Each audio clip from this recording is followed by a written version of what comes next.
So the topic that I want to talk about is called khalwa. Khalwa, which means solitude with Allah subhanahu wa ta'ala. My brothers and sisters, do you want to know the key and the secret to all your worries going away?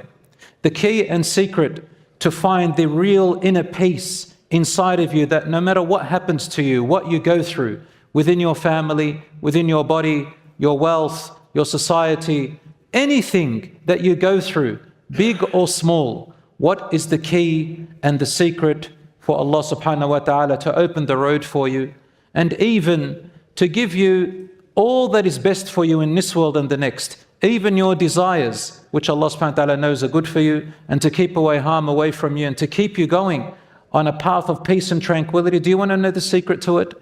One of the greatest secrets, which a lot of people have forgotten and left out, is called al-khalwatu ma'allah, the solitude with Allah subhanahu wa ta'ala. What is solitude with Allah subhanahu wa ta'ala, brothers and sisters? Solitude is different to isolation. Do not mix the two meanings. Solitude with Allah subhanahu wa ta'ala is a chosen, peaceful state of being alone purposefully with Allah subhanahu wa ta'ala, that fosters self-reflection and rejuvenation. Isolation is an unchosen state of separation from others. It often leads to negative feelings of disconnection and loneliness. Solitude with Allah connects and restores, making one feeling fulfilled and replenished, while isolation diminishes and drains, making one feeling empty and lonely. It usually comes from fear, anxiety, or the overwhelming feeling of being unable to engage with the world. These people isolate and move away because they're overwhelmed by the world. And usually the people who isolate, they tend to go to harmful things and do harmful things, sinful things. They resort to things that don't benefit them but make their world go darker. I say this because some people have heard me talk about isolation, that it's not good, and then they mixed it, confused it with solitude, a purposeful solitude. Isolation is there's no purpose with it. Some people say it's good to be alone. Yes, in times, but not in isolation, but rather in solitude. Solitude is a purposeful loneliness for a temporary time, and it has an object and a goal. Big difference, brothers and sisters. The Islamic state of solitude, khalwa with Allah subhanahu wa ta'ala, as I said, is a peaceful state of being alone with Allah, in which you use it to call upon Allah when you're alone, no one around you, just by yourself. You call upon Allah because you truly and honestly believe in Him from the depth of your heart, that He hears your inner whispers, and He knows your innermost worries. He knows your future and your past, and you know that He is closer to you than your own jugular vein. He is the one you put your trust in, so that when you are alone with Him, safety, serenity, and peace surrounds you. And your fear dissipates, your anxieties go away, and you feel that He is right near you. This is called ihsan. There are many levels to it, of course, and people with training, they can rise from a state of what we call Islam, means to submit to Allah, to another level called state of Iman, where your faith and belief and security is felt. And then there is even a higher state called Ihsan. And I said, what is Ihsan, Ya Rasulullah? And he said, An ta'bud Allah ka'annaka tarah. It is to worship Allah as if you can see Him. فَإِن لَمْ تَكُمْ تَرَاهُ.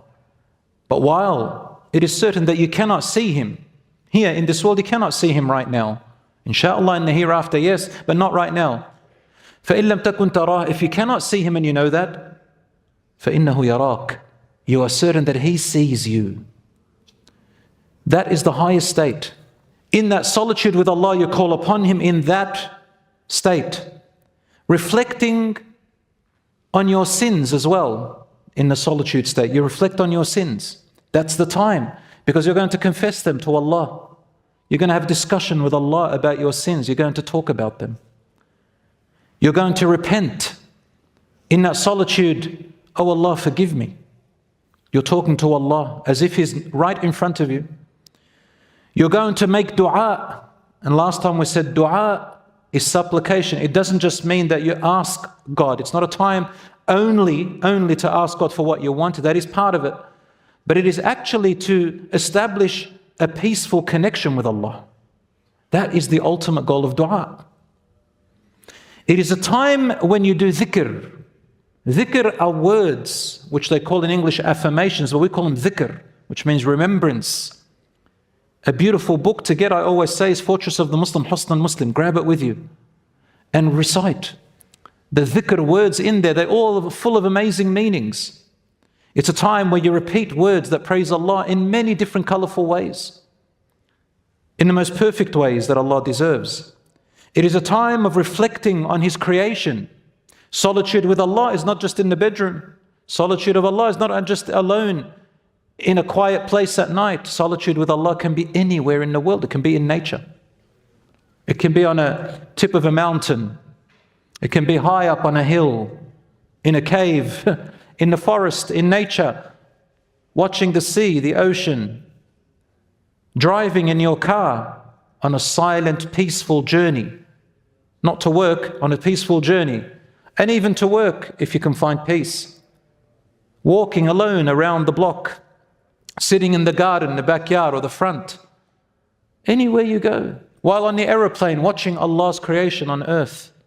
All of these moments are times to seek the opportunity of solitude with Allah subhanahu wa ta'ala.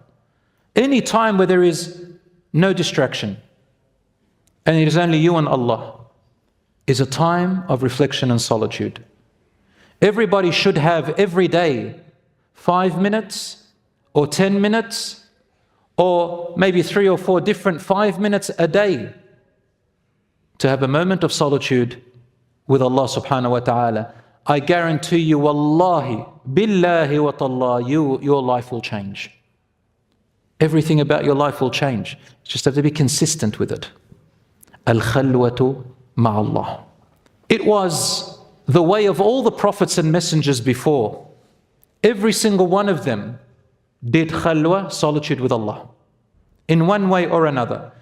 It was the way of the messengers before us, the pious and the saints.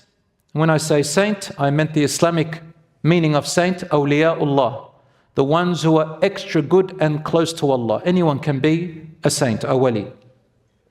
Ibrahim alayhi salam did it when he said to his people, وَأَعْتَزِلُكُمْ وَمَا تَدْعُونَ مِن دُونِ اللَّهِ, I will move away from you for a solitude time with my Lord and all that you worship other than Allah.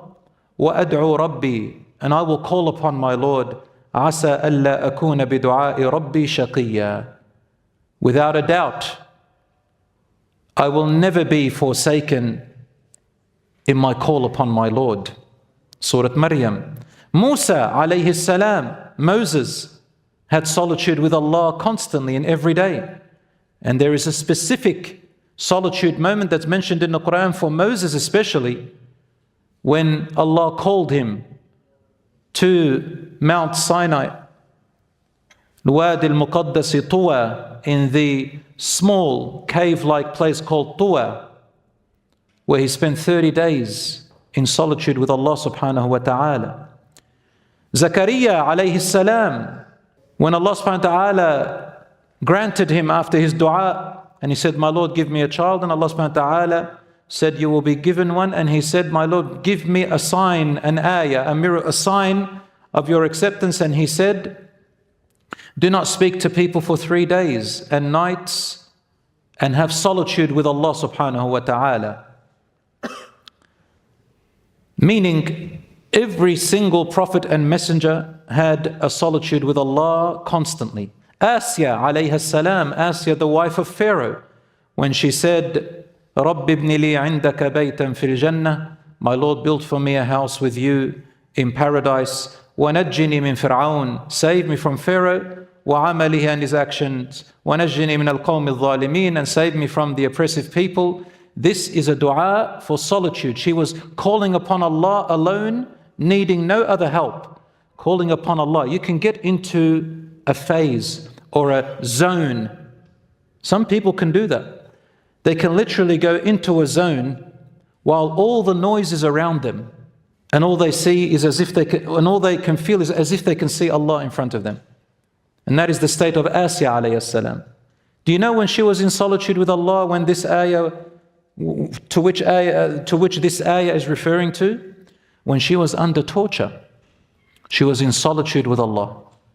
And that made her forget all the pain that was around her. You know, we don't feel it. But there are people, like for example right now, since we're talking about Gaza, there are people in Gaza, there are Muslims in Gaza, who with all the bombs and all the atrocities around them and the screaming, they've managed, Allah has given them this gift of managing to hone in and zone in to just with them and Allah. All they see is Allah in front of them. This is power. And finally, Muhammad sallallahu alayhi wasallam was the ultimate example of khalwa with Allah subhanahu wa ta'ala.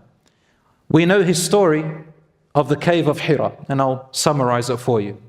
Muhammad sallallahu alayhi wasallam did an intense workout of solitude with Allah in the year or two before he was given the mission of prophethood, before he received the first ayah of the Quran. It was at a time when he was about 38 and 39 years old, just before 40, because we all know he received the first revelation at what age? 40 years old. So at about 38 years old, Aisha radiallahu anha narrates, the hadith is in Bukhari and in Muslim, it's well known. She said, because the Prophet peace be upon him told her the story when he used to be married to Khadija radiallahu anha. He told her when, after she died, and he married Aisha later on radiallahu anha, and he told her the story, and she narrates the story to us, telling us when the Prophet sallallahu alaihi wasallam, just before receiving the revelation, his prophethood mission began with dreams. He used to see dreams, and as he saw the dream, they happened exactly like that the next day or so. As clear as the moon. Perfect. So his wahi, revelation, inspiration from Allah began with dreams. Slowly getting him ready to it. Whenever he saw a dream and it become true, the Prophet ﷺ started to feel a connection with Allah stronger than before. Yet even at that point, Rasul ﷺ did not know what he was exactly seeing. He did not know how to read or write. He did not know the scriptures. And he did not know what the true meaning of Iman was, as Allah revealed it in the Quran later on. But he knew there's only one God worthy of worship. He knew the religion of his forefather Abraham alayhi salam, and he hated and disliked and despised the idols which his people were worshipping. And he wanted guidance. He was lost, but not lost in the sense of depression, or lost in the sense of anxiety, or lost in the sense of not knowing who he is. He just needed guidance. I need to go somewhere, but I don't know where to go. He had an epiphany, he had a guidance, but he didn't know where to go with it. But Allah subhanahu wa ta'ala was preparing him. And so, from those dreams, she said, he began to desire solitude, khalwa, to stay away from the people and their idolatry and their oppression and their losthood and their misguidance. He wanted to go away and sit alone and just ponder and reflect.